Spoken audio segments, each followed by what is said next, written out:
एक ब्राह्मण रहते थे काशी में, उनके कोई संतान नहीं थी। महादेव के चरणों में जाकर के उन्होंने अनन्य उपासना की, खूब तपस्या की।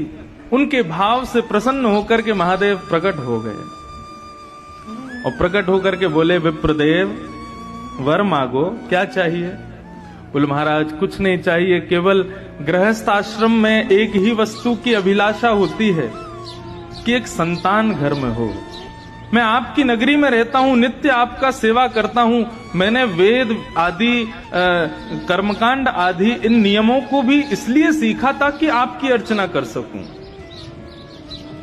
इनसे मेरा कोई और प्रलोभन नहीं है, लेकिन मेरा अभी एक प्रलोभन है कि मुझे एक संतान चाहिए और वो मुझे केवल आप प्रदान कर सकते हैं। इसलिए मैं घनघोर तपस्या कर रहा हूं कि महादेव प्रसन्न हो तो मुझे दे सकते हैं। भगवान शिव विश्वेश्वर यहीं गंगा के तट पर काशी में ब्राह्मण देवता से बोले, कैसा पुत्र चाहते हो? महादेव ने ब्राह्मण से कहा, कैसा बालक चाहिए तुमको?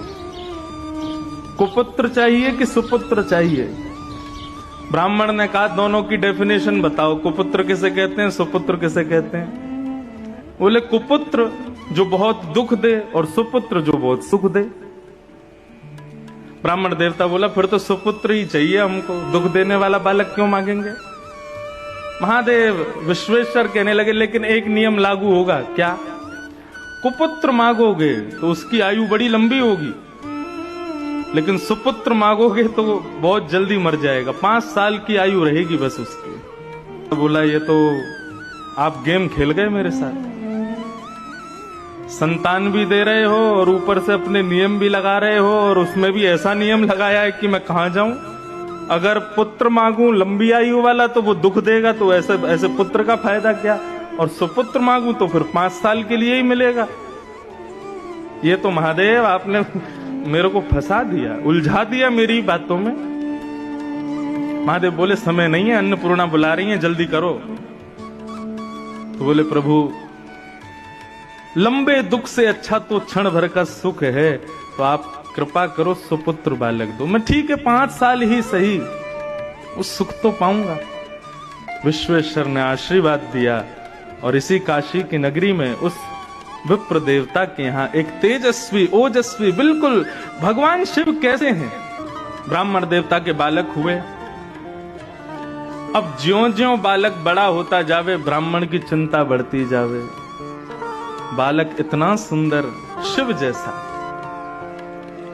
शिव कैसे हैं? बोले, जैसे चांदी का कोई पहाड़ हो ऐसे चमकते हैं महादेव। यदि कभी प्रकट हो जाए तो ऐसे दिखेंगे। बिल्कुल शिव जैसा वो बालक। उसकी क्रियाएं, उसकी मुस्कान, उसकी अलकावली, उसका मुखमंडल, सबको देख करके सुख लगता है।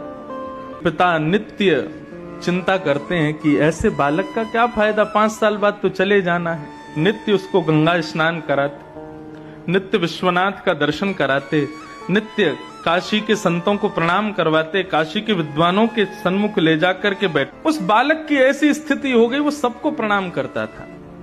एक बार जब उसकी आयु 4 वर्ष की हो गई, 1 साल की आयु रह गई, तो उस बालक को लेकर के उसके बोले, महाराज महादेव ने मुझे ये दिया है, लेकिन इसकी आयु केवल 5 साल की है और ये 4 साल का हो गया, मैं इसके बिना रह नहीं पाऊंगा। आप कैसे भी इसको जीवित रखो, इसकी आयु बढ़ाओ। आप संतों में ताकत है, आप चाहो तो महादेव को कह सकते हो मेरा भाव।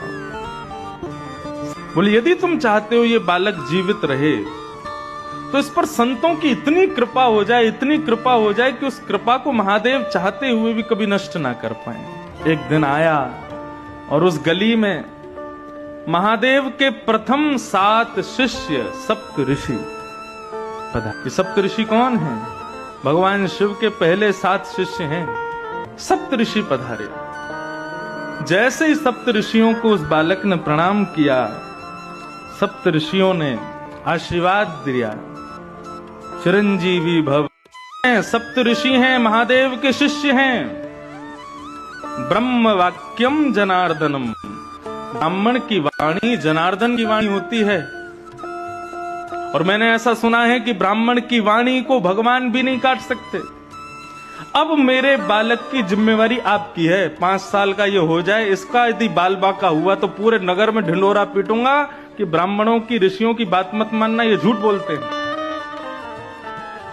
सप्त ऋषि बोले, इस गली में लेके कौन आया था हमको?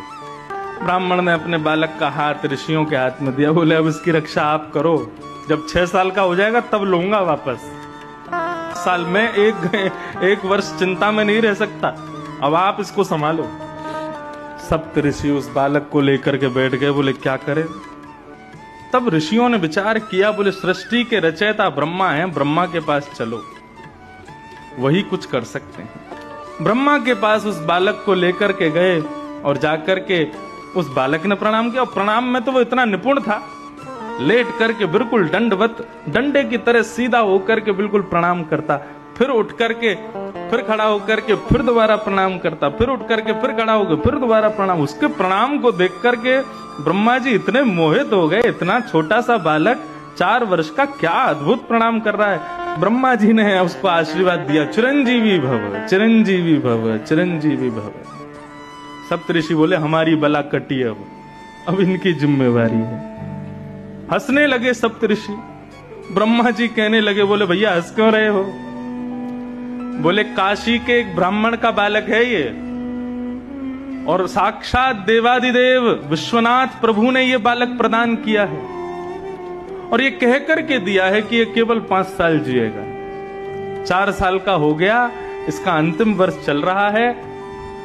हमने इसको चिरंजीवी भव का आशीर्वाद दिया, तो उसके पिता ने हमको ये बात बताई, हमने ला करके इस बालक को आपसे प्रणाम करा दिया। ब्रह्मा जी बोले, तो तुमने अपनी बला मुझ पर डाल दी, अपनी चिंता मुझ पर डाल दी। बोले तो फिर क्या करते हम, हमसे चिंता सहन नहीं हो रही थी, अब आप ही इसकी रक्षा करो, और यदि आपकी वजह से इसकी रक्षा नहीं हुई तो हम तीनों लोकों में ढिंडोरा पीटेंगे कि ब्रह्मा के पास शक्ति नहीं है, ब्रह्मा झूठ बोलता है। ब्रह्मा जी बोले, बड़े चतुर हो तुम लोग। बोले ये चतुराई इसके पिता से हमको मिली। ब्रह्मा जी बोले, अब तो फिर एक ही उपाय है, स्वयं विश्वनाथ यदि चाहें तो ये बालक जी सकता है। और उस बालक को मैं लेकर के ब्रह्मा सीधे पहुंचे महादेव के पास। उस बालक ने जो दंडवत प्रणाम किया शिव को, बाकी सब तो बैठे बैठे उसका प्रणाम देखते थे, लेकिन महादेव तो उठ करके गए और बालक को हृदय से लगा लिया। बोले बालक चिरंजीवी भव, चिरंजीवी भव। जब महादेव ने आशीर्वाद दिया, ब्रह्मा के नेत्र सजल हो गए।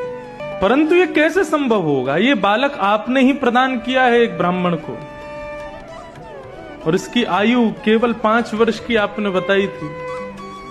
महादेव को याद आया, बोले अरे ये तो वो प्रकांड विद्वान एक ब्राह्मण, उनका बालक है क्या? बोले हाँ, ये आपने ही तो दिया है, अब आप इसको चिरंजीवी कैसे बनाएंगे?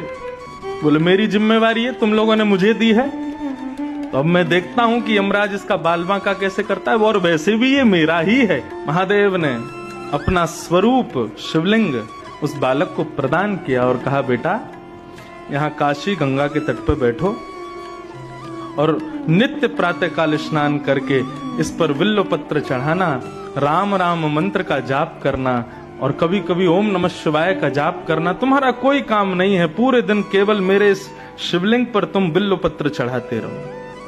वो बालक नित्य विश्वनाथ की आज्ञा से उस शिवलिंग की पूजा करने लगा। 5 वर्ष जैसे ही पूर्ण हुए, 5 साल का वो बालक जैसे ही हुआ, यमराज प्रकट हो गए। अपनी तलवार से उस बालक के सर में प्रहार करने वाले थे, इतने में ही महादेव का त्रिशूल सामने आ गया। और आकर के महादेव ने कहा, क्या कर रहे हो? बोले प्रभु इस बालक का जीवन आज पूर्ण होने वाला है, इसको लेने आया हूं। बोले आपको कैसे पता इसका 5 साल का जीवन है? बोले क्योंकि ये बालक आपने ही उस ब्राह्मण को दिया था और 5 साल की आयु कह करके दिया था, तो मैं तो आपकी बात की रक्षा करने के लिए इस बालक को लेने आया हूं। 5 साल पूरे हो गए, अब इसके जाने का समय हो गया। महादेव बोले इस बालक को उस ब्राह्मण को किसने दिया? यमराज बोले आपने दिया। ये 5 वर्ष जिएगा, ये आज्ञा किसने की? बोले आपने करी। तो बोले तो तुम जानते हो शिव का दिन कितना बड़ा होता है? सतयुग त्रेता द्वापर कलयुग, सतयुग त्रेता द्वापर कलयुग, सतयुग त्रेता द्वापर कलयुग जब 71 बार बीत जाते हैं तब एक कल्प पूर्ण होता है। ऐसे अनंत कल्प पूर्ण होते हैं तब ब्रह्मा की एक रात्रि होती है।